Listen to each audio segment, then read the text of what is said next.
Hi everyone, Greeno here and welcome to another video here on Greeno Eats. Now today I'm on the move again. I'm on a bus currently. We are leaving country number 2 of my little European trip behind. So we spent a couple of days here in Hungary. I was planning to do a couple more reviews than I actually got round to, but beer and football got in the way a little bit. Anyway, today we are leaving Hungary, like I say, and heading to the third country. I'm off to Slovakia. See you in Bratislava, folks.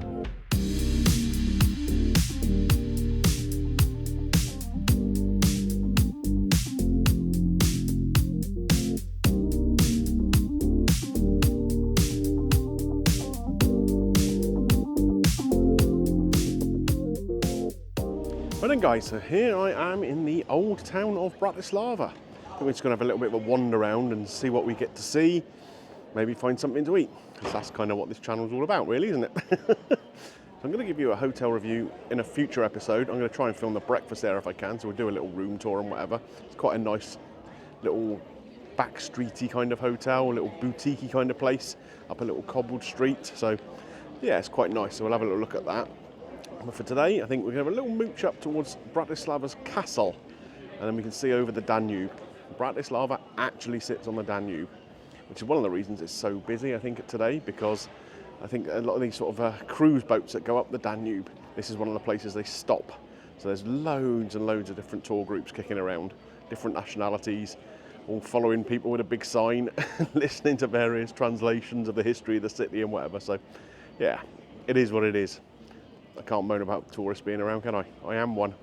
Right, anyway, let's have a little mooch and see what we can find.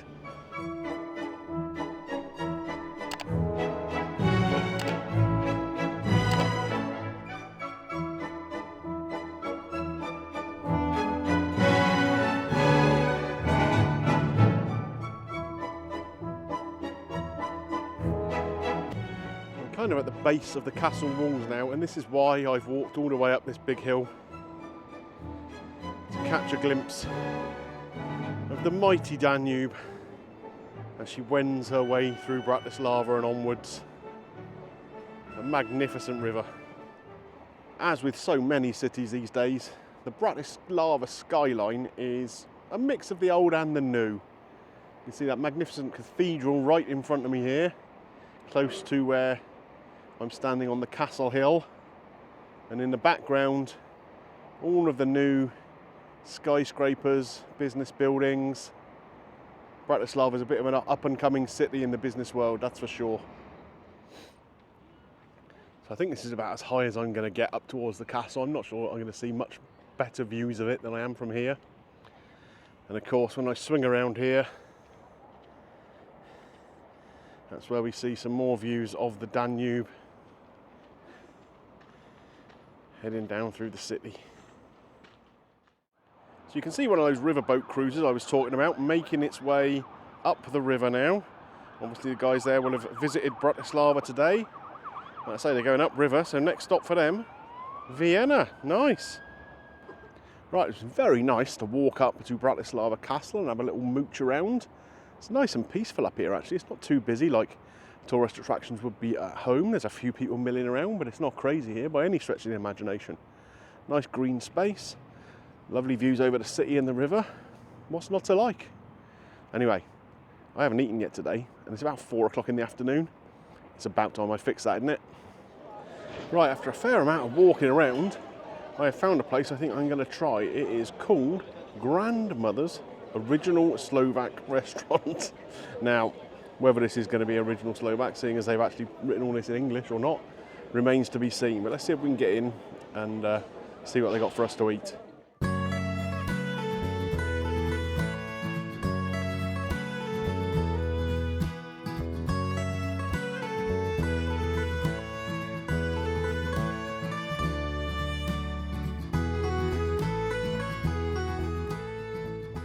So I'm sat down, and already I've been recommended a beer to have. The guy must know me so well. We've only just met. But he's ordered me a Bacala, 0.5 litre. Apparently that's a good local beer.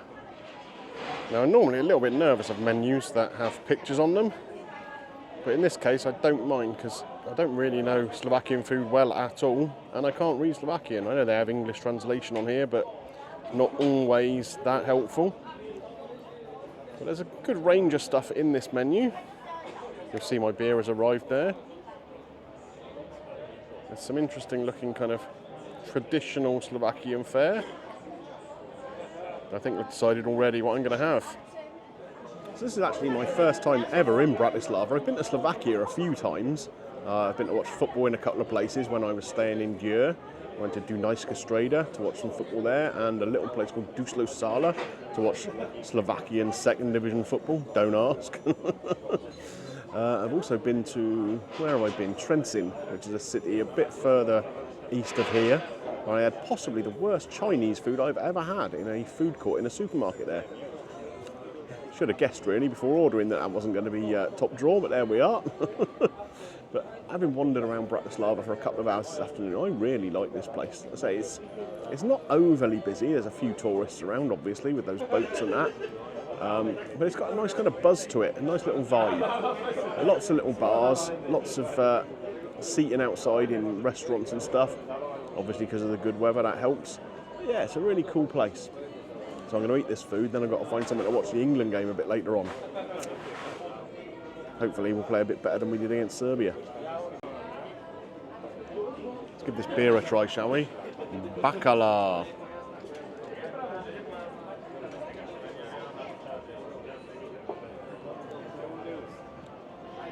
Nice and cold, a little bit sweet. It's got more to it than you'd expect a normal kind of lager to have. Ooh. That's really tasty, and I tell you what, it's nice and cold too, which on another warm day like we got today is most welcome. Right guys, my chicken soup has arrived. Take a look at this.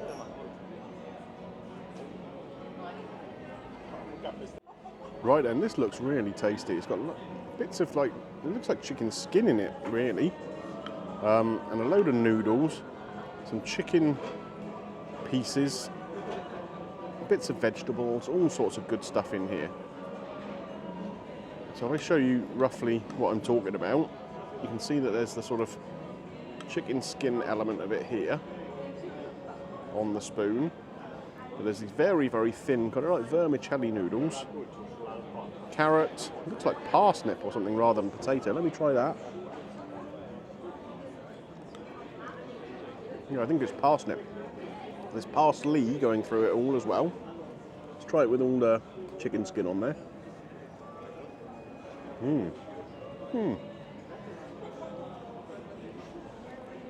That's good, you know, because it's got quite an intense chickeny flavour. The chicken meat itself is nice and tender. The veggies are quite well cooked, very soft, but not breaking up.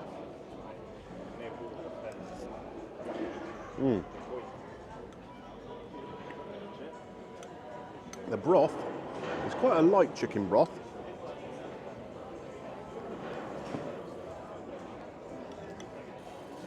Yeah, so it's basically just holding all the other flavours together. It's not really giving that much flavour itself. But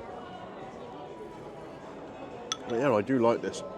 A lot of Central European nations have similar soups to this. There is one in Hungary, for example, that I've had, which is a very, very similar concept.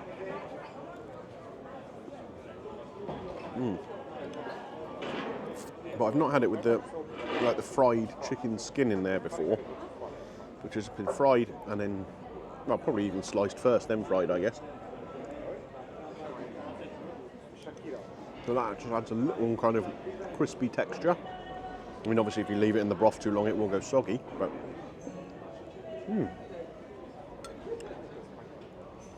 it's a very promising start to a meal. Well, as I say, that soup was a good start to the meal. I really like the addition of that chicken skin in there for the flavour and the texture. Really nice. Let's hope the main course is as good. I'll bring you back as soon as that arrives. In the meantime,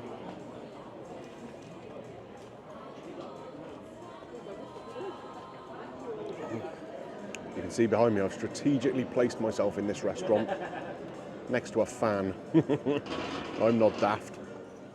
Main course has arrived, and it's got quite an interesting kind of strong dill aroma to it, which is really pleasing. Take a closer look here.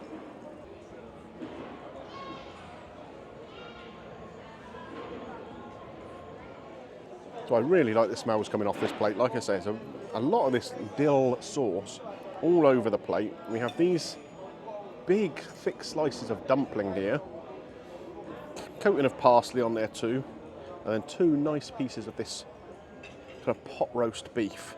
So that's quite well done, but it should be nice and tender. So let's give that a try first. So they haven't given me a steak knife or anything, but it's still cutting quite easily. Quite a nice texture to it, the beef. I'm not sure if I've ever had beef with dill before.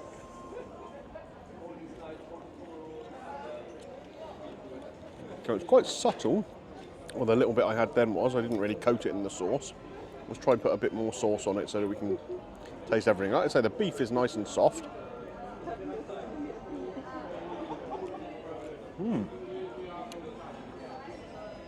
The sauce is very creamy. I'm saying the beef is nice and soft. I've kind of hit a piece of fat in the middle, which is not quite so soft there, I think. But yeah, this lovely creamy sauce that really coats the beef well. It's kind of thick, like you'd expect a cheese sauce to be, something like that. But really, plenty of dill in there. And it's quite surprising for sort of a light, creamy sauce with dill, which is, to my mind, quite a sort of floury herb. It does match with the beef pretty well. I normally think of beef as going with more kind of robust flavours. You have things like horseradish and mustard and deep, dark gravies with it, don't you? And stews with ale in and that sort of thing. But this combination actually works pretty well. Right, let's try this little dumpling thing. So they must be massive when they make them. This is just a slice of it here. And as you can see in here, it's got a lovely light, kind of fluffy texture, a bit like bread really.